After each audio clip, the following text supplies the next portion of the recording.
हे रोल पाहताय ना, अगदीच छान दिसत आहेत. कट करताना तर असं वाटतंय जसं बाहेरूनच आणलेले आहेत. साखर गूळ न घालता हे रोल अगदी आपण सहज बनवू शकतो. उपवासासाठी देखील हे रोल अगदी बेस्ट आहेत. चला तर मग पाहूया रेसिपी. खजूर रोल बनवण्यासाठी मी इथे अर्धा किलो सीडलेस खजूर घेतली. यासाठी आपल्याला 3 ते 4 चमचे पिस्ते देखील लागणार आहेत. 3 चमचे खसखस, अर्धी वाटी काजू, अर्धी वाटी बदाम मी इथे छान बारीक असे कट करून घेतलेले आहेत. सगळ्यात आधी आता आपण मिक्सरच्या मोठ्या भांड्यामध्ये आपण आता खजूर थोडी थोडी टाकून बारीक करून घेऊ. खजूर अगदी थोडी थोडी टाकायची. जास्त जर टाकली तर मिक्सरचं भांडं खराब होण्याची शक्यता असते. मिक्सरला खजूर फिरवत असताना बंद चालू करत मी इथे बारीक अशी खजूर वाटून घेतली. याला एका भांड्यामध्ये आता काढून घेऊ. भांड्यातनं खजूर काढत असताना चमच्यानेच काढा, नाहीतर हाताने काढलं तर हात खूप चिकट होतात. इथे मी आता संपूर्ण खजूर जी आहे बारीक करून घेतली. गॅसवर एक कढई गरम करायला ठेवली. त्यामध्ये आता सुरुवातीला मी खसखस छान भाजून घेते. खसखस भाजल्यामुळे अगदी छान अशी कुरकुरीत होते. खसखस टाकल्यामुळे ही रोलची चव अगदी दुप्पट होते. खसखस मी इथे मिनिटभरासाठी भाजून घेतली. आता यामध्ये पिस्त्याचे काप टाकू. पिस्त्याचे काप देखील अगदी मिनिटभरासाठी खसखसमध्येच भाजून घेऊ.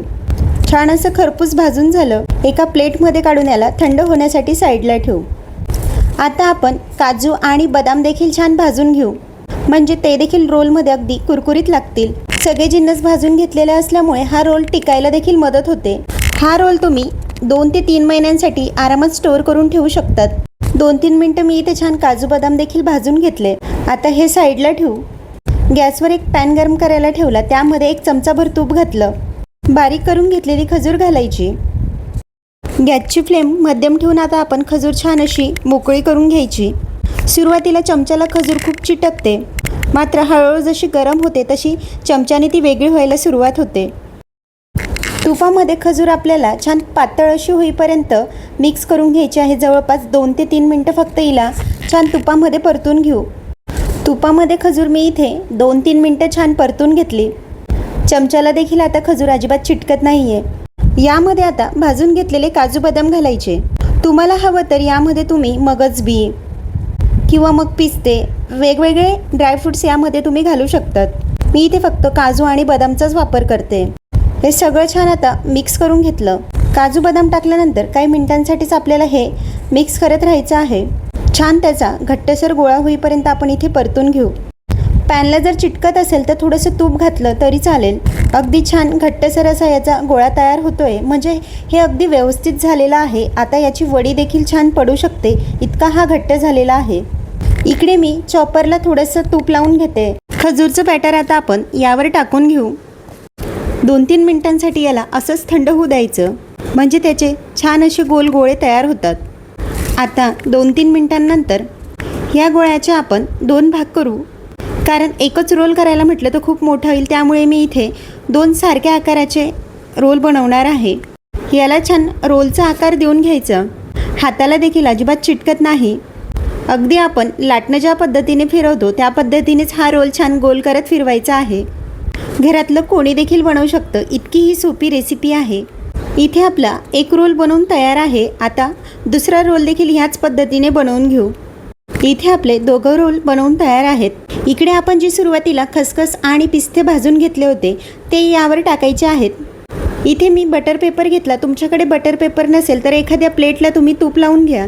यावर आता आपण हा रोल ठेवू. त्याच्या आधी खाली खसखस आणि पिस्ते थोडेसे टाकायचे. मग यावर हा रोल ठेवायचा आणि वरून देखील छान थोडं थोडं खसखस पिस्त्याचे काप टाकत ह्या रोलला वरून छान डेकोरेट करून घ्यायचं. यामुळे हा दिसायला तर छान दिसतोच, पण चवीला देखील खूप छान लागतो. सगळ्या बाजूने खसखस लावून झाली. आता हा बटर पेपरमध्ये रोल गुंडाळून घेऊ. गोल फिरवत फिरवत हा रोल छान बटर पेपरमध्ये पॅक करून घ्यायचा. साईडने देखील याला छान पॅक करायचा. याच पद्धतीने आता दुसरा रोल देखील पॅक करून घेऊ. दोघं मी इथे बटर पेपरमध्ये पॅक करून घेतले. हे आता 1.5 ते 2 तासांसाठी फ्रीझरमध्ये ठेवू. जिथे बर्फ तयार होतो त्या कप्प्यामध्ये हे मी रोल ठेवून दिले. जवळपास मी इथे 2 तासानंतर हे रोल बाहेर काढले. हाताला अगदी छान कडक लागत आहेत. फ्रीजमध्ये आपण ह्या प्लेटमध्येच हे रोल ठेवले होते, म्हणून आता एका दुसऱ्या प्लेटवर हे रोल काढून घेऊ. या रोलचे आता आपण बटर पेपर काढून घ्यायचे आहेत. अगदी पेपर सहज निघतो. तुम्हाला जर वाटलं की रोल अजूनही कडक नाही आहे तर थोडा वेळ फ्रीजमध्ये अजून ठेवलं तरी चालेल, पण 2 तासांच्या वर ठेवू नका, नाहीतर रोल खूप कडक होतो. याच पद्धतीने आता दुसरा रोल देखील बटर पेपरमधून काढून घेऊ. दिसायला जितका सुंदर दिसतोय. इथे दोघं रोल मी पेपरच्या बाहेर काढून घेतले. तुम्हाला दिसतच असेल किती छान आपले खजूर रोल बनवून तयार झाले. आता लगेचच यांना कट करून घेऊ.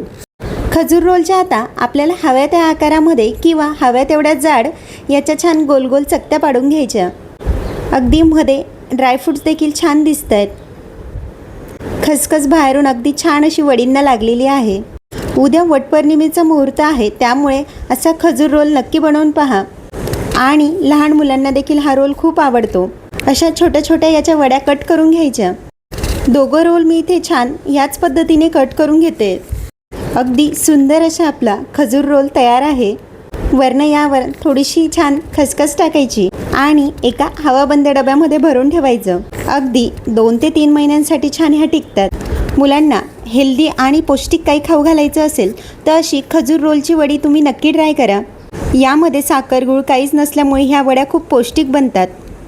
हा खजूर रोल बनवायला एकदम सोपा आहे, कोणीही बनवू शकतं. अगदी कमी वेळेमध्ये ह्या खजूर रोलच्या वड्या आपल्या बनवून तयार आहेत. तुम्ही देखील ह्याच पद्धतीने ह्या वड्या नक्की ट्राय करा. कशा झाल्या ते कमेंटमध्ये मला नक्की कळवा.